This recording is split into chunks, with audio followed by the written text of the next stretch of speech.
Assalamualaikum warahmatullahi wabarakatuh. Bertemu lagi dengan saya Afifah Hayati pada mata kuliah Analisis 1 di pertemuan ke-14.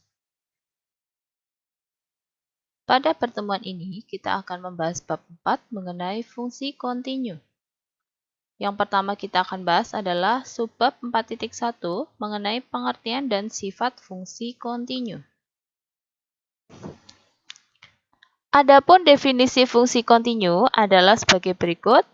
Dinyatakan dalam teorema 411 yang berbunyi, diberikan himpunan A subset dari R, fungsi f dari A ke R. Definisi untuk I1, fungsi f dikatakan kontinu di titik C, anggota dari himpunan A, jika untuk setiap epsilon positif, akan terdapat delta positif. Sehingga, untuk setiap X anggota A, dengan syarat nilai mutlak X dikurangi C itu kurang dari delta akan berlaku. Nilai mutlak Fx dikurangi Fc itu kurang dari epsilon. Untuk definisi I2, fungsi f kontinu bisa dituliskan hanya kontinu saja atau bisa dituliskan f kontinu pada domainnya, yaitu pada himpunan A. Jika apa? Jika f kontinu di setiap titik C anggota domainnya, yaitu C anggota himpunan A. Lalu definisi I3, fungsi f dikatakan diskontinu di titik C anggota himpunan A jika f tidak kontinu di titik C tersebut. Berarti yang berlaku adalah negasi atau ingkaran dari definisi f kontinu di titik C, yaitu definisi I1.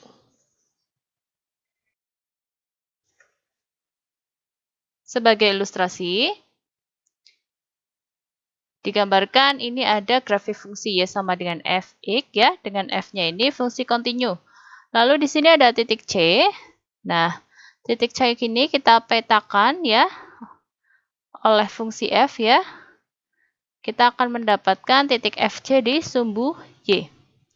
Nah, pada definisi dikatakan jika F kontinu di titik C ini, maka untuk sebarang epsilon positif akan terdapat delta. Nah, misalkan kita mengambil besar epsilonnya adalah ini. Nah, oleh karena itu ya, dengan mengambil besar epsilon ini, kita akan mendapatkan dua titik ya, yaitu Fc plus epsilon dan Fc kurang epsilon, dikurangi epsilon. Nah, deltanya bentuknya yang mana? Nah,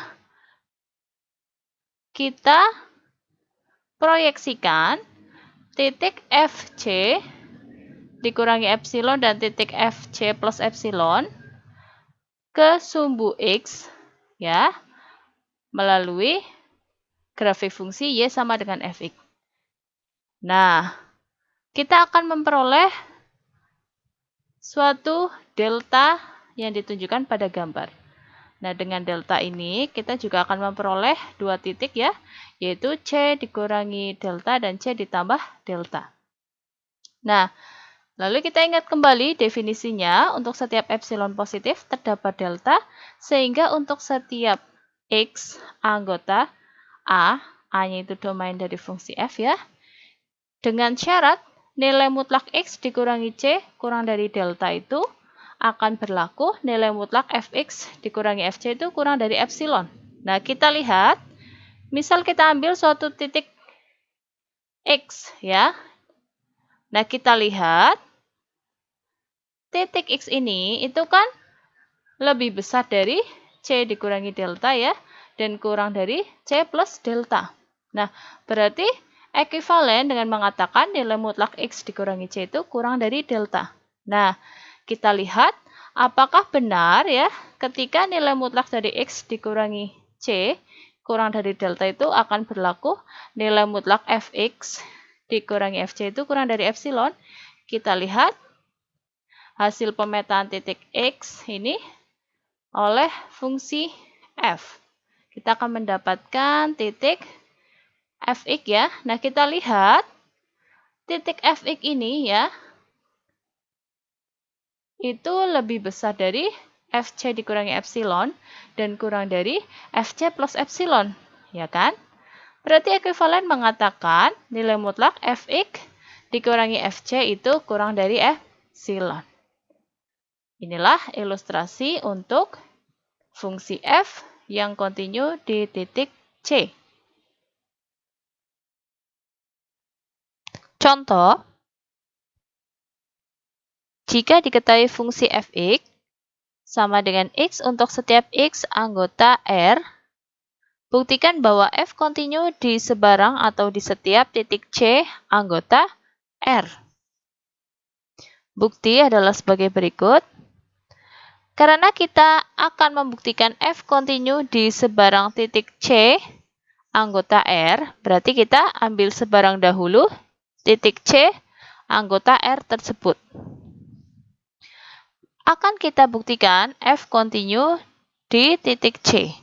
Atau sama halnya dengan membuktikan, kita ingat definisi fungsi kontinu untuk yang I1, berarti untuk setiap epsilon positif akan terdapat delta positif, sehingga untuk setiap x anggota dari domainnya, dalam hal ini domainnya adalah R ya, dengan syarat nilai mutlak x dikurangi c itu kurang dari delta, akan berlaku nilai mutlak fx dikurangi fc itu kurang dari epsilon. Karena kita akan membuktikan untuk setiap epsilon positif, maka kita mengambil sebarang epsilon positif terlebih dahulu. Selanjutnya, kita perhatikan bentuk dari nilai mutlak fx dikurangi fc. Diperhatikan bahwa untuk setiap x anggota dari R itu akan berlaku nilai mutlak fx dikurangi fc ya, sesuai definisi dari fungsi fx ya. Fx kan sama dengan x. Berarti fx sama dengan x dan fc sama dengan c. Oleh karena itu, nilai mutlak fx dikurangi fc itu akan sama dengan x dikurangi c. Nah, selanjutnya kita akan mengambil bentuk delta yang seperti apa. Nah, karena tujuan kita adalah membuat nilai mutlak fx dikurangi fc itu kurang dari epsilon, di lain pihak, kita juga akan membuktikan hal tersebut itu kan berlaku ketika nilai mutlak x dikurangi c itu kurang dari delta. Nah, berarti karena nilai mutlak fx dikurangi fc itu sama dengan nilai mutlak x dikurangi c, berarti kita akan mengambil deltanya sama dengan epsilon.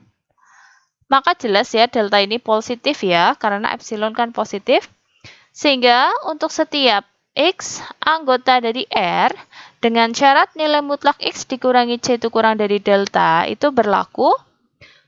Kita tadi memperoleh bahwa nilai mutlak fx dikurangi nilai mutlak fx dikurangi fc itu kan sama dengan nilai mutlak x dikurangi c. Nilai mutlak x dikurangi c itu kan kurang dari delta. Delta sendiri kan tadi kita mengambil sama dengan epsilon. Sehingga kita memperoleh nilai mutlak fx dikurangi fc kurang dari epsilon.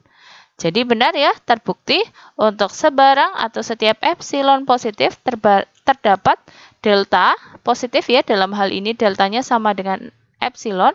Sehingga untuk setiap x anggota R dengan syarat nilai mutlak x dikurangi c itu kurang dari delta berlaku nilai mutlak fx dikurangi fc itu kurang dari epsilon. Contoh selanjutnya, jika diketahui fungsi gx sama dengan 1 per x dengan x tidak sama dengan 0, maka g tidak kontinu di titik 0. Sebab apa? Di titik tersebut itu g bahkan tidak terdefinisi. Jadi g tidak terdefinisi di titik 0.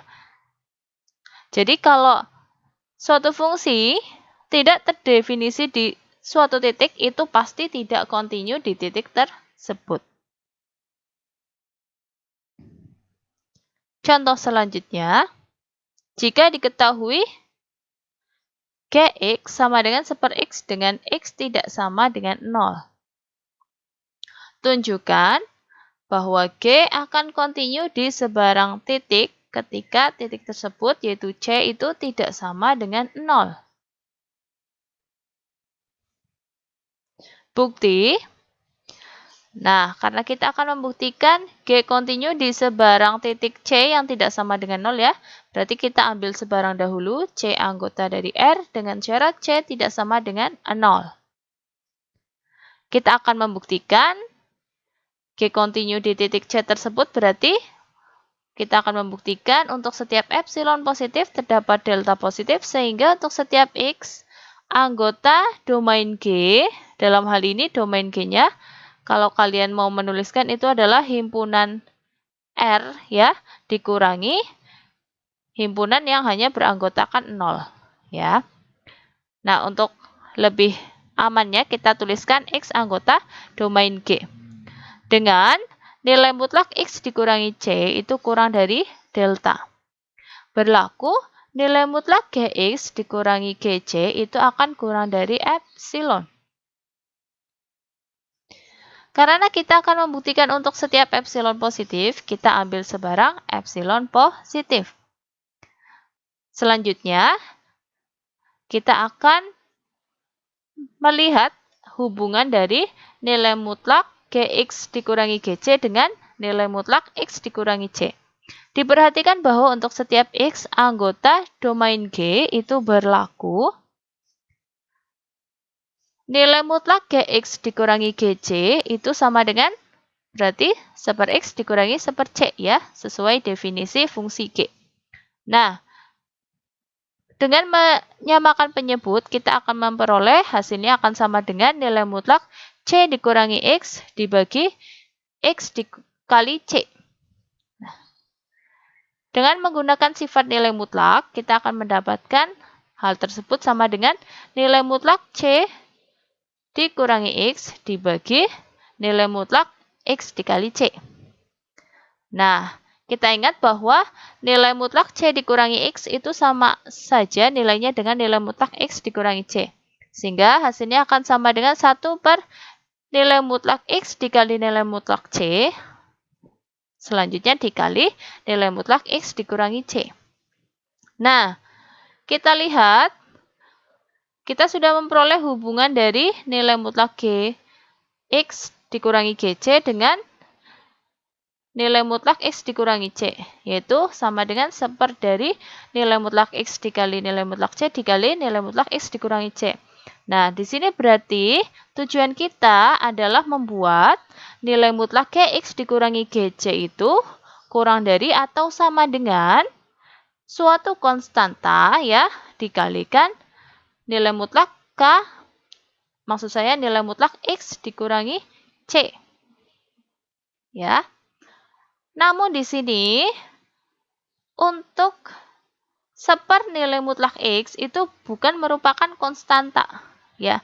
Nah, berarti kita akan mencari 1 nilai mutlak X itu akan kurang dari konstanta ya. Itu ketika apa? Nah, oleh karena itu, kita akan mengambil suatu delta 1 sama dengan nilai mutlak C per 2. Maka menurut ketaksamaan segitiga, untuk setiap X anggota domain G dengan nilai mutlak X dikurangi C itu kurang dari nilai mutlak C per 2, itu akan berlaku. Nah, nilai mutlak X dikurangi C itu akan lebih besar dari atau sama dengan nilai mutlak C dikurangi nilai mutlak X. Dan di lain pihak kita juga memperoleh tadi nilai mutlak X dikurangi C itu kurang dari nilai mutlak C per 2. Akibatnya kita akan memperoleh nilai mutlak C dikurangi nilai mutlak X itu kurang dari nilai mutlak C per 2. Atau kita juga akan mendapatkan pertidaksamaan tersebut ekuivalen dengan nilai mutlak X lebih besar dari nilai mutlak C ya, dikurangi nilai mutlak C per 2. Nah, nilai mutlak C dikurangi nilai mutlak C per 2 adalah nilai mutlak C per 2. Sehingga kita akan mendapatkan ya, nilai mutlak X lebih besar dari nilai mutlak C per 2. Nah, sehingga dengan mengalihkan silang, kita akan mendapatkan hasilnya akan ekuivalen dengan nilai mutlak X itu kurang dari 2 dibagi nilai mutlak C. Dengan demikian, untuk setiap X anggota domain G dengan nilai mutlak X dikurangi C itu kurang dari nilai mutlak C per 2 atau dalam hal ini itu delta 1 ya, nilai mutlak C per 2. Ini akan berlaku nilai mutlak Gx dikurangi Gc, tadi kan sama dengan nilai mutlak X dikali nilai mutlak C dikali nilai mutlak X dikurangi C. Nah, karena nilai mutlak X dikurangi C ini kurang dari nilai mutlak C per 2, kita akan memperoleh hal tersebut akan kurang dari, kita tadi memperoleh bahwa nilai mutlak X itu kurang dari 2C. Maksud saya 2 per nilai mutlak C. Berarti nilai mutlak Gx dikurangi Gc akan kurang dari 2 per nilai mutlak C dikuadratkan dikali nilai mutlak X dikurangi C. Nah, di sini berarti kita memperoleh ya, nilai mutlak Gx dikurangi Gc itu kurang dari suatu konstanta dikalikan X dikurangi C. Dalam hal ini konstantanya adalah 2 dibagi nilai mutlak C dikuadratkan. Oleh karena itu, selanjutnya kita akan mengambil delta. Delta yang seperti apa? Nah, karena ya, tentu saja delta tersebut akan minimum dari delta 1, yaitu nilai mutlak C per 2. Lalu, yang kedua, delta ini juga minimum dari delta 1 dan nilai mutlak C kuadrat dibagi 2 dikali epsilon. Sebab apa? Tujuan kita kan mau membuat nilai mutlak Gx dikurangi Gc itu kan kurang dari epsilon. Nah, di lain pihak kan kita tadi mendapatkan bahwa nilai mutlak Gx, Gc itu kan kurang dari 2 dibagi nilai mutlak C kuadrat dikali X dikurangi C. Ya kan? Nah, oleh karena itu ya, kita kan mau menghilangkan dalam tanda kutip 2 dibagi nilai mutlak C kuadrat. Ya kan? Oleh karena itu untuk menghilangkannya dalam tanda kutip kita mengalihkan epsilonnya dengan nilai mutlak C dikuadratkan dibagi 2 dikali epsilon. Seperti itu. Sehingga kita mengambil deltanya adalah minimum dari delta 1 ya. Dan nilai mutlak C dikuadratkan dibagi 2 dikali epsilon. Maka dengan pengambilan delta ini, ya jelas deltanya positif. Dan untuk setiap X anggota domain G dengan nilai mutlak X dikurangi C itu kurang dari delta, itu akan berlaku nilai mutlak Gx dikurangi Gc, itu kurang dari, ini berarti dari kondisi delta 1 ya, karena delta adalah minimum dari delta 1 dan nilai mutlak C kuadrat per 2 dikali epsilon, berarti kan delta ini kurang dari atau sama dengan delta 1. Berarti kan nilai mutlak X dikurangi C itu juga akan kurang dari delta 1. Berarti memenuhi kondisi saat delta 1 yaitu akan kurang dari nilai mutlak Gx dikurangi Gc akan kurang dari 2 per nilai mutlak C dikuadratkan dikali nilai mutlak X dikurangi C. Selanjutnya, nah kita memperoleh karena nilai mutlak X dikurangi C itu kurang dari delta, berarti hal tersebut akan kurang dari 2 dibagi nilai mutlak C kuadrat dikali delta. Nah ingat, delta tadi apa? Minimum dari delta 1 dan nilai mutlak C kuadrat per 2 dikali epsilon. Sehingga delta ini akan kurang dari atau sama dengan nilai mutlak C kuadrat dibagi 2 dikali epsilon. Sehingga kita akan mendapatkan nilai mutlak Gx, Gc itu akan kurang dari 2 per nilai mutlak C kuadrat dikali nilai mutlak C kuadrat dibagi 2 dikali epsilon. Nah, kan hasilnya akan sama dengan epsilon. Berarti terbukti ya, untuk sebarang epsilon positif terdapat delta ya.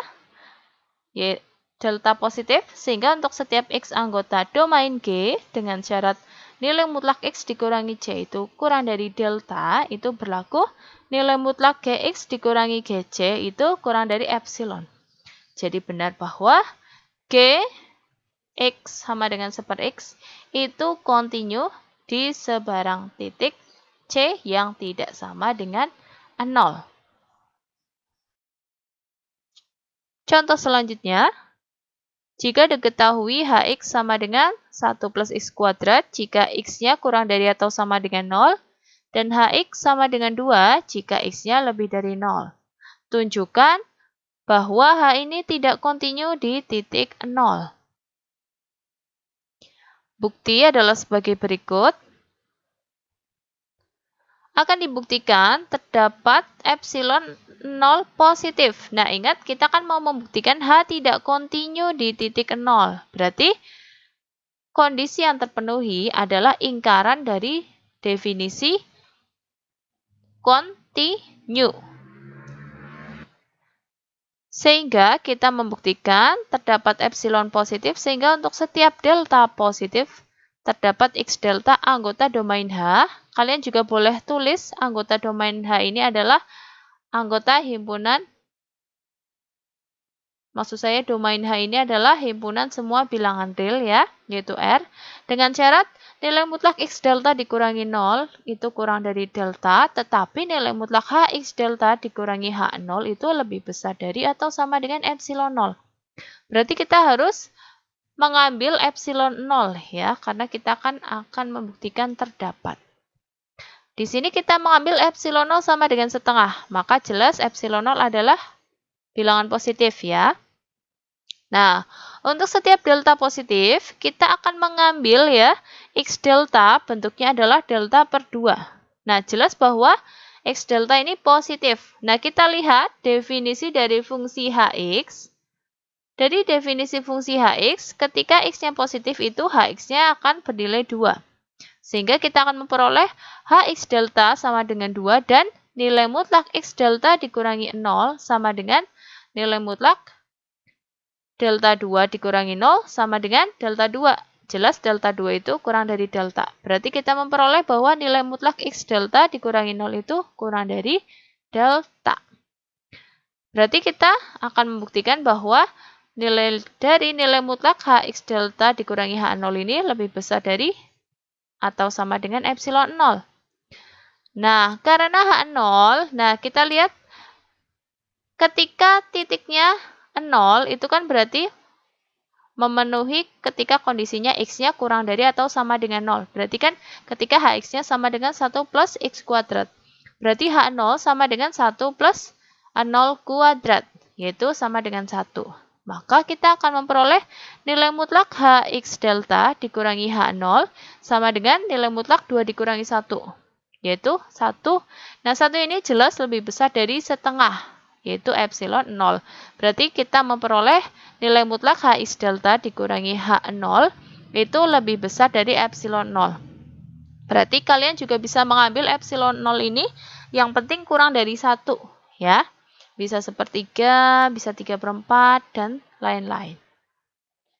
Dengan kata lain, terdapat epsilon 0 setengah ya, yang positif, sehingga untuk setiap delta positif akan terdapat X delta, yaitu delta per 2 anggota dari domain H, atau anggota dari R ya, dengan syarat nilai mutlak X delta dikurangi 0 itu kurang dari delta, akan tetapi nilai mutlak Hx delta dikurangi H0 itu lebih besar dari epsilon 0, atau bisa kita tulis juga sebagai lebih besar dari atau sama dengan epsilon 0.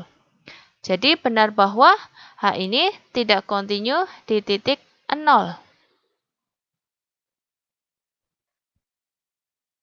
Sebagai ilustrasi, kita perhatikan grafik fungsi Hx sebagai berikut. Nah, bisa kita lihat grafik 1 plus X kuadrat untuk X kurang dari sama dengan 0, dan grafik untuk Hx sama dengan 2 ketika X-nya lebih dari 0 ya, itu patah ya di titik X sama dengan 0. Jadi, secara ilustrasi ya, memang grafik dari fungsi H ini tidak terhubung atau discontinue ya, tidak kontinu di titik 0.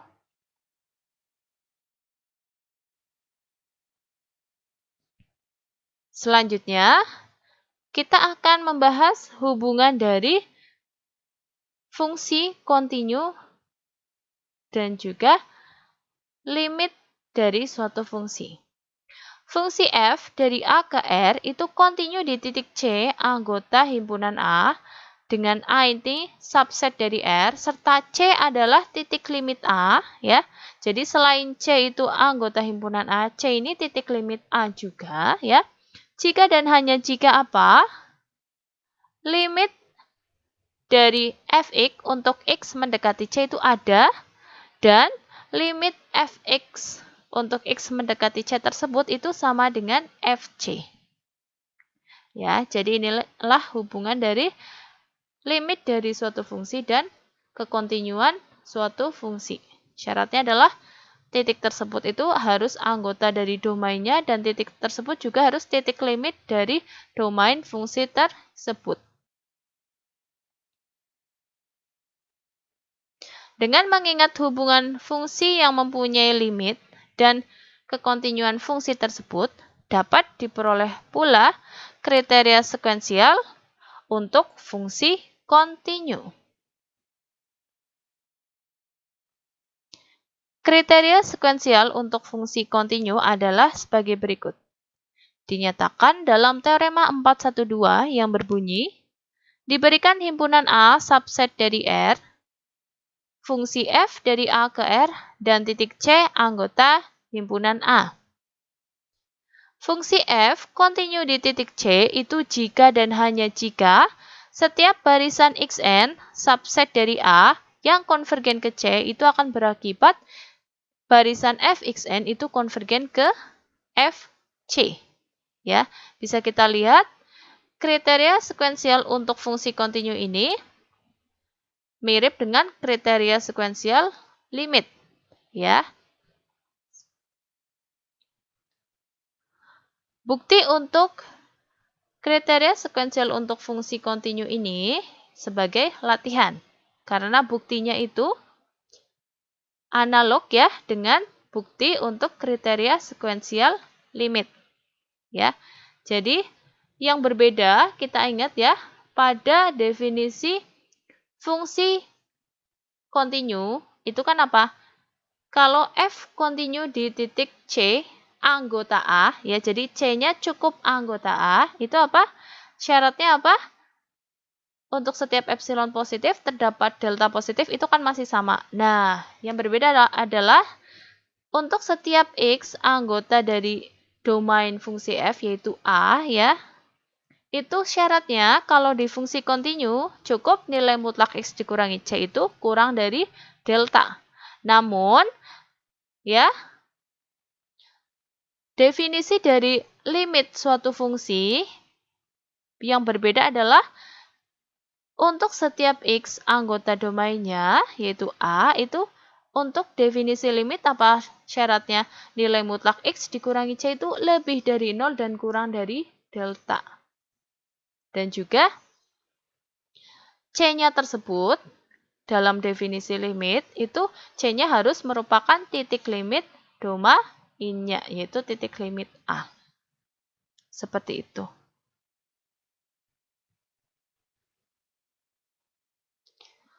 Petunjuk untuk pembuktian.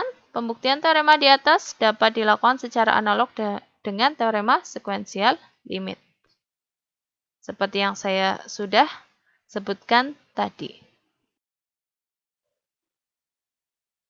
Selanjutnya, kita akan membahas subbab 4.2 mengenai teorema-teorema dalam fungsi kontinu.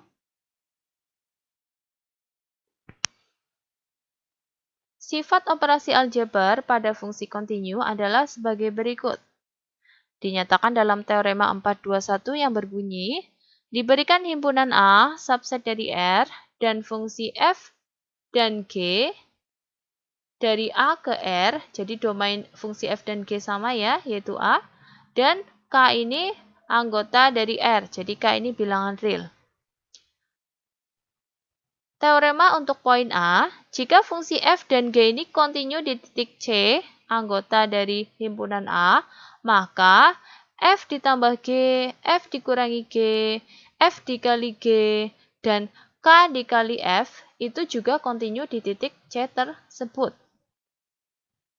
Lalu untuk poin B, jika H dari A ke R kontinu di titik C anggota A ya, dengan Hx ini tidak sama dengan 0 untuk setiap X anggota A, maka F dibagi G juga akan kontinu di titik C tersebut.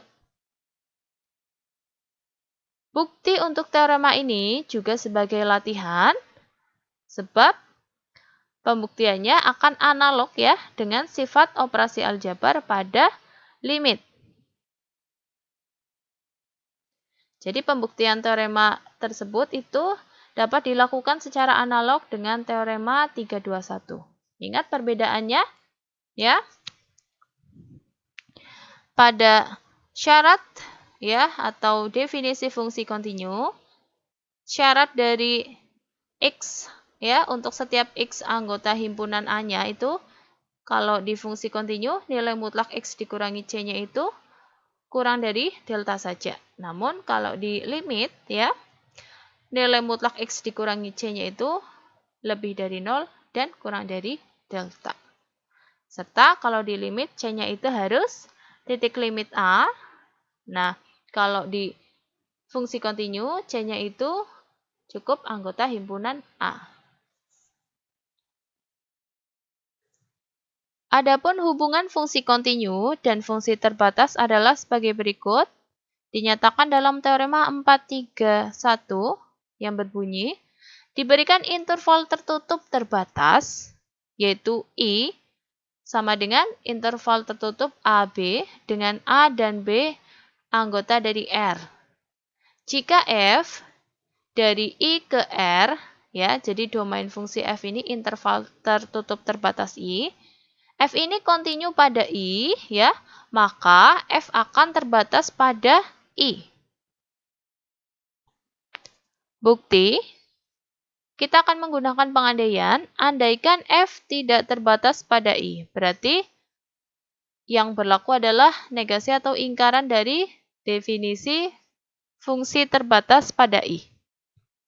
Ya, maka untuk setiap M positif ya, kan kalau terbatas pada I kan apa? Terdapat M positif. Berarti kan kalau tidak terbatas untuk setiap M positif. Terdapat X anggota I, karena jika terbatas kan terdapat M positif, sehingga untuk setiap X anggota I, nah karena ini tidak terbatas, berarti untuk setiap M positif akan terdapat X anggota I, sehingga nilai mutlak Fx itu akan lebih besar dari M.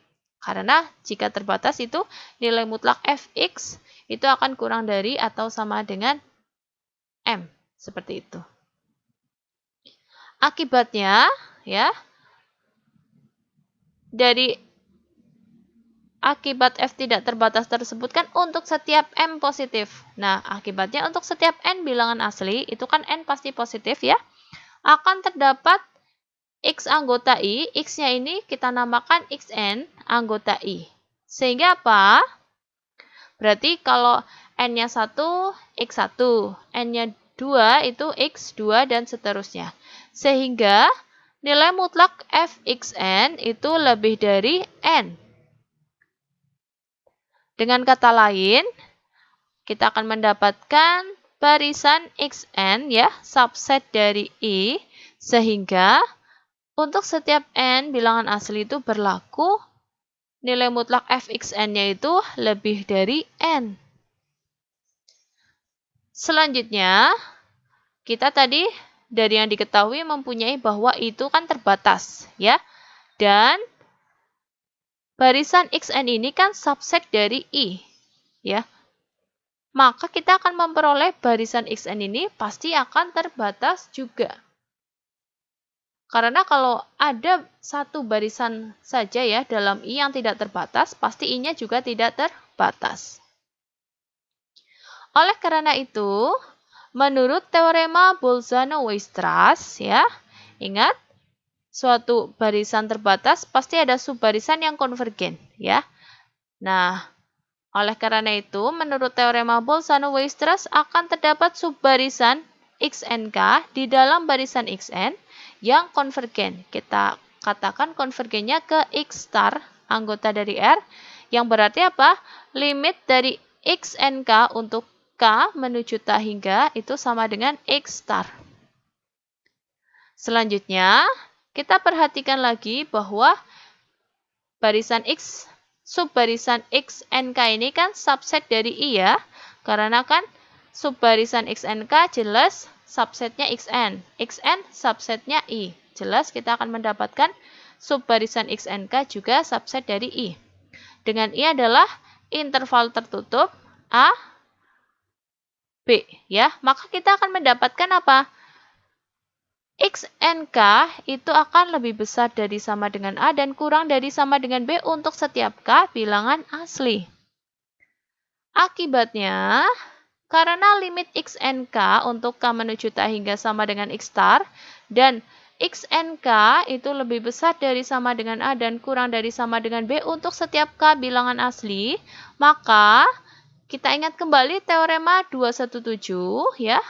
Menurut teorema tersebut, kita akan memperoleh bahwa limit dari XNK tersebut, yaitu X star, itu juga akan lebih besar dari atau sama dengan A dan kurang dari atau sama dengan B.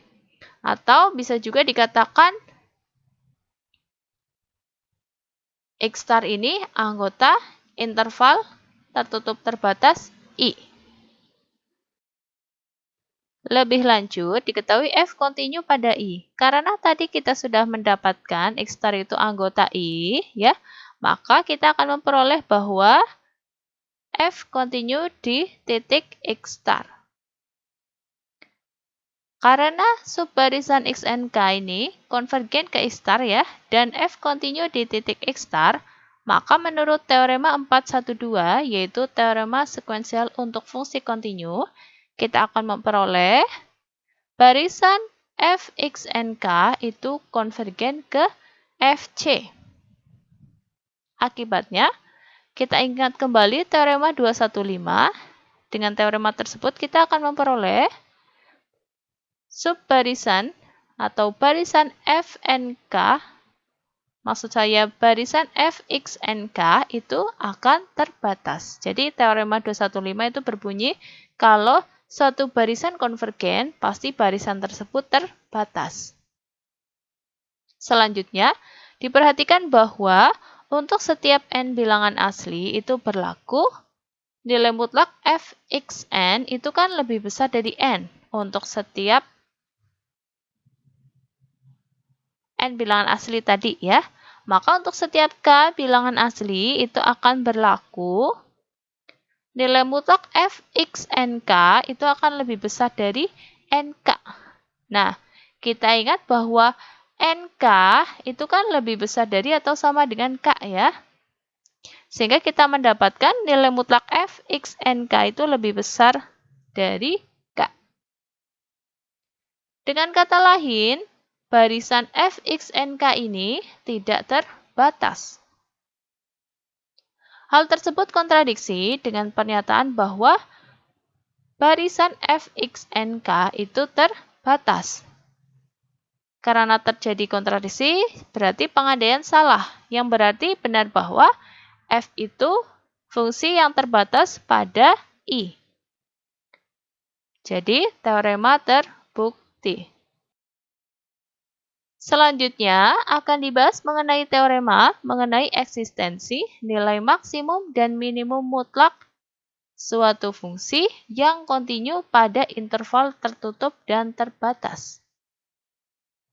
Oleh karena itu, akan diberikan terlebih dahulu pengertian nilai maksimum dan minimum mutlak suatu fungsi. Definisi nilai maksimum dan nilai minimum mutlak fungsi adalah sebagai berikut. Dinyatakan dalam definisi 432 yang berbunyi, diberikan himpunan A subset dari R dan fungsi f dari A ke R.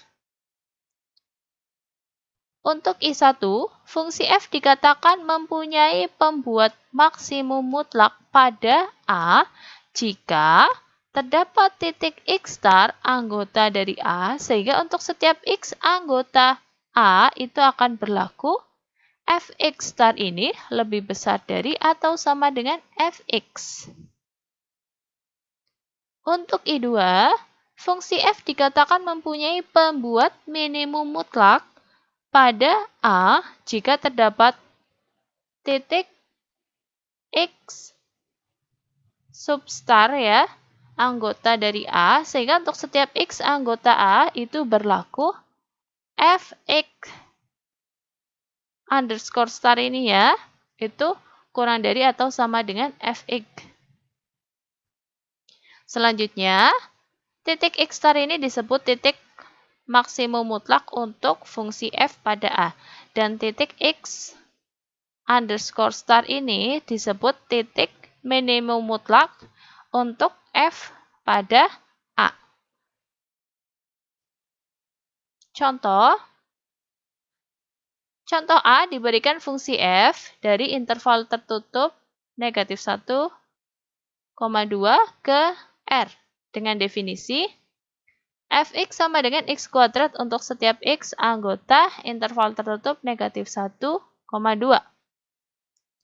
Diperhatikan grafik fungsi untuk Fx sama dengan x kuadrat pada interval tertutup negatif 1,2 adalah sebagai berikut. Nah, ini sebagai ilustrasi, dapat kita lihat ya, x star sama dengan 2 dan x underscore star sama dengan 0 ya. Masing-masing itu ya, untuk 2 itu merupakan titik maksimum untuk f ya. Dan x subs atau underscore star sama dengan 0 ini merupakan titik minimum ya untuk f pada interval tertutup negatif 1,2. Sehingga apa? Untuk setiap x ya, anggota interval tertutup negatif 1,2 ini berlaku Fx itu lebih besar dari sama dengan F0 dan Fx-nya kurang dari atau sama dengan F2.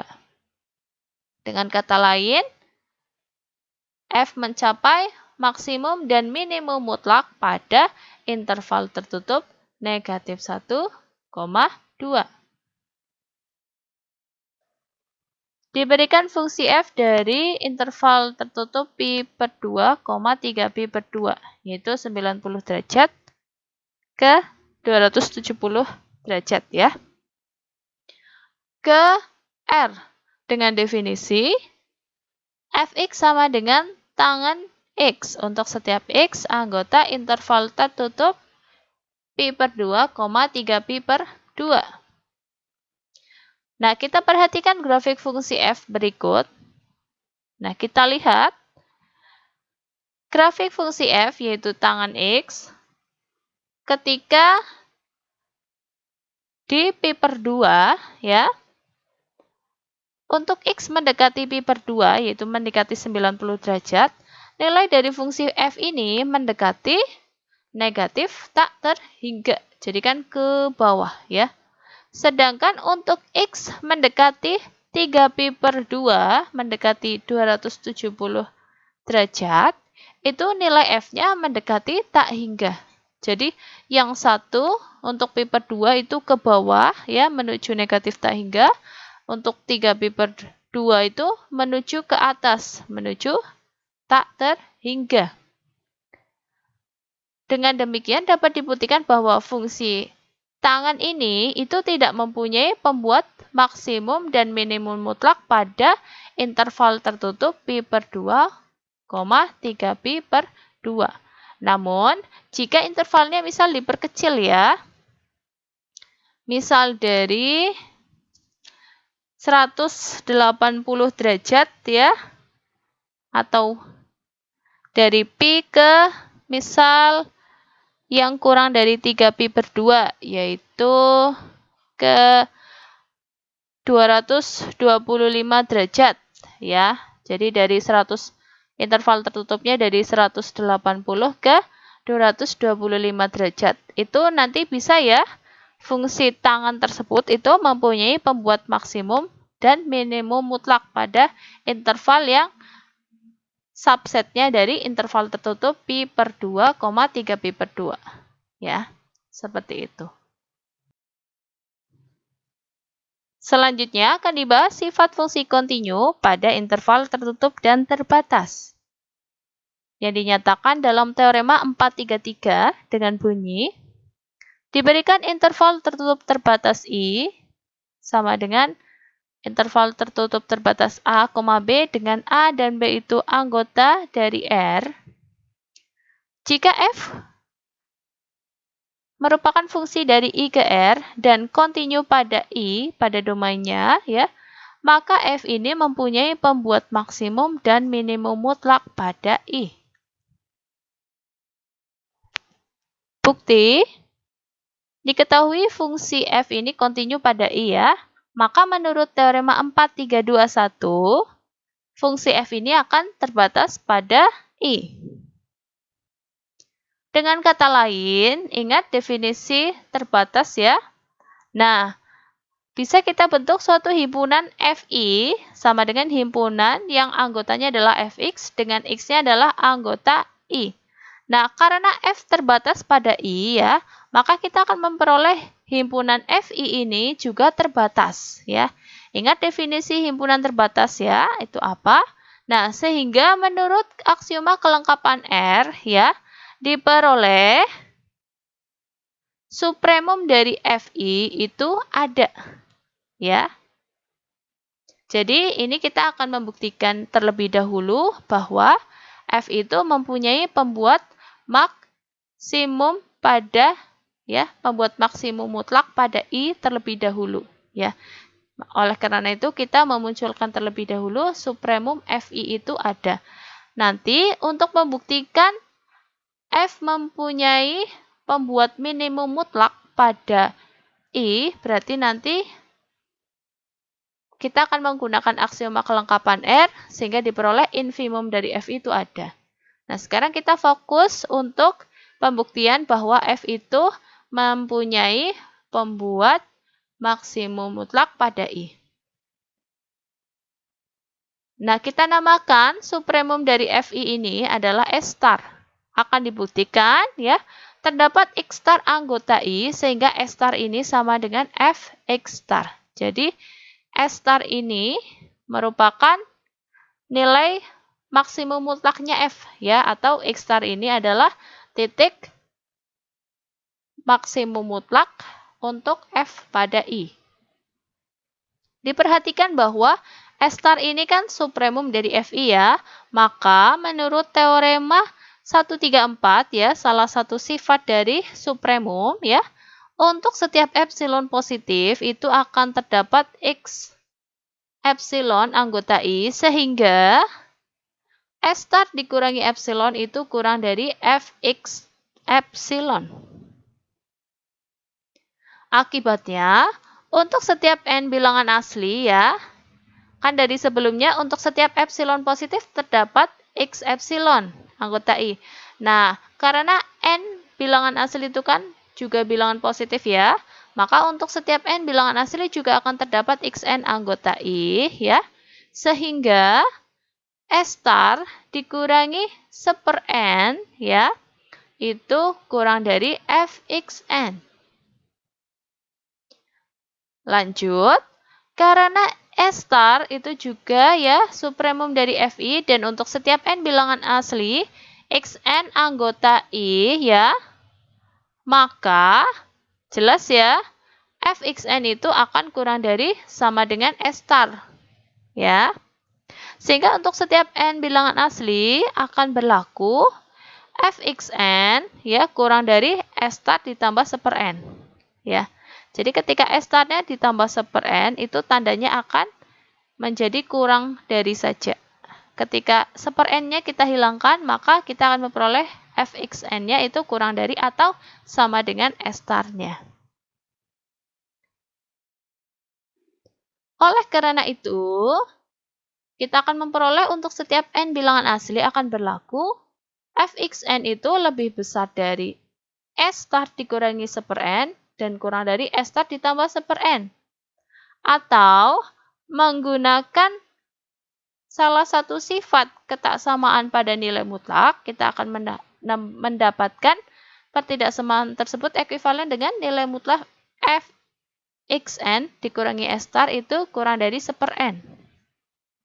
Dengan kata lain, terdapat barisan xn subset dari I, sehingga untuk setiap n bilangan asli itu berlaku nilai mutlak fxn dikurangi S* itu kurang dari 1/n. Selanjutnya, kita akan membuktikan terlebih dahulu bahwa limit fxn untuk n menuju tak hingga sama dengan S*, atau barisan fxn ini konvergen ke S*.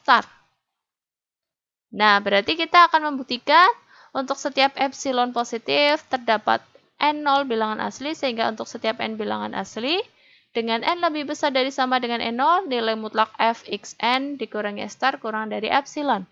Namun, karena kita sudah menggunakan lambang epsilon ya, untuk membuktikan limit fxn ini sama dengan S*, kita akan menggunakan lambang mu sebagai bilangan positifnya. Kita ambil sebarang mu positif, ya, maka jelas 1/mu itu positif, yang juga merupakan bilangan real ya.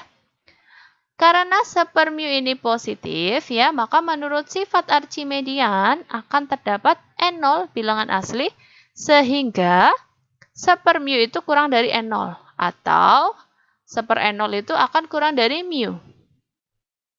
Akibatnya, untuk setiap n bilangan asli dengan n lebih besar dari sama dengan n0 itu akan berlaku. Nah, tadi kita mempunyai bahwa nilai mutlak fxn dikurangi S* itu kurang dari 1/n. Nah, karena n lebih besar dari sama dengan n0, kita akan memperoleh 1/n ini kurang dari atau sama dengan 1/n0. Nah, dari tadi kita juga sudah mempunyai bahwa 1/n0 ini kurang dari mu.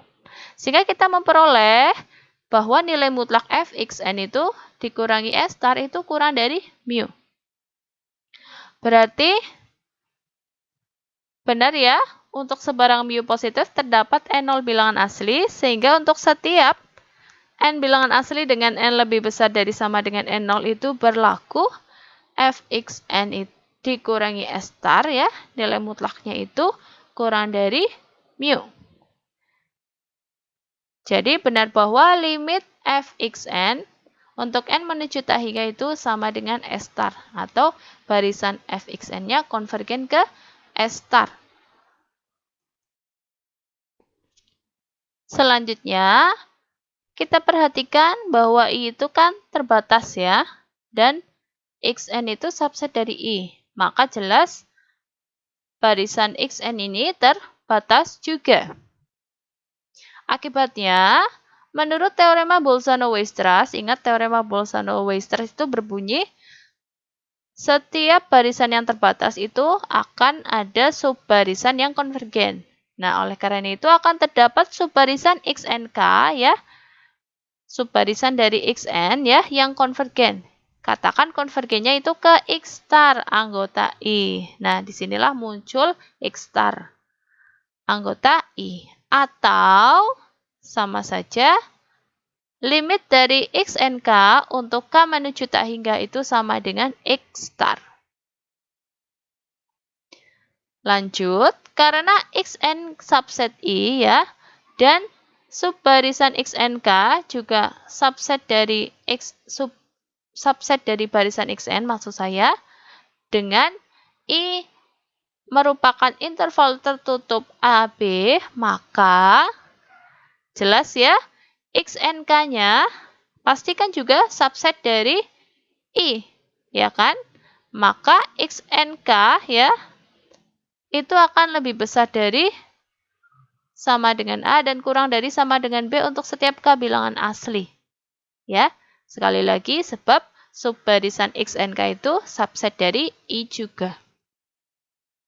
Dengan demikian, karena limit xnk untuk k menuju t hingga sama dengan x star, dan setiap suku xnk itu akan lebih besar dari sama dengan a dan kurang dari sama dengan b ya, untuk setiap k bilangan asli, maka menurut teorema 217 ya, limit dari xnk-nya yaitu x star itu juga akan lebih besar dari atau sama dengan a dan kurang dari atau sama dengan b.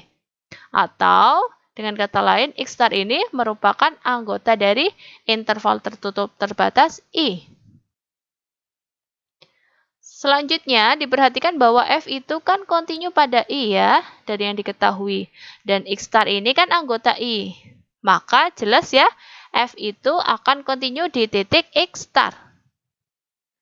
Nah, karena f kontinu di titik x star dan limit dari xnk untuk k menuju t hingga sama dengan x star, atau artinya apa?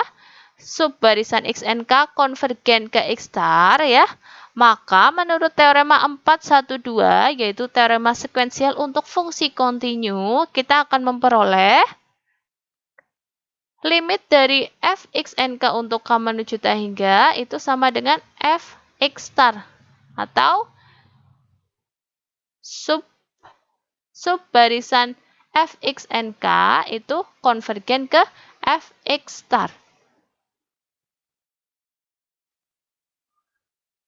Selanjutnya, karena subbarisan xnk ya, itu subset dari xn ya, maka jelas ya,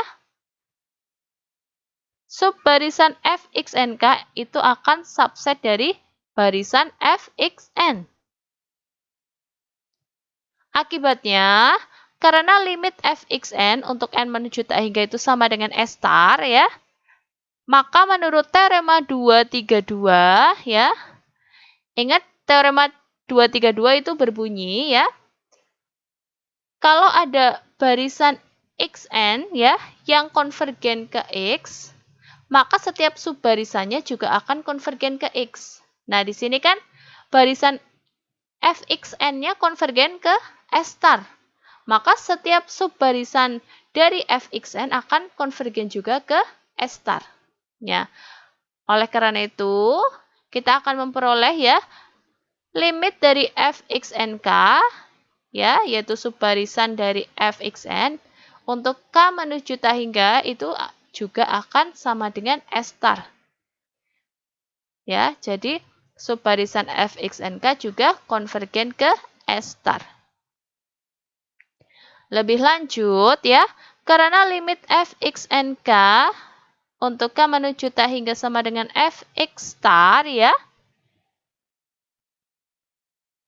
Dan baru saja kita juga memperoleh bahwa limit untuk fxnk untuk k menuju t hingga itu juga sama dengan s star, maka menurut teorema 213 yaitu teorema yang menyatakan ketunggalan limit ya. Jadi limit dari suatu barisan itu pasti akan tunggal ya.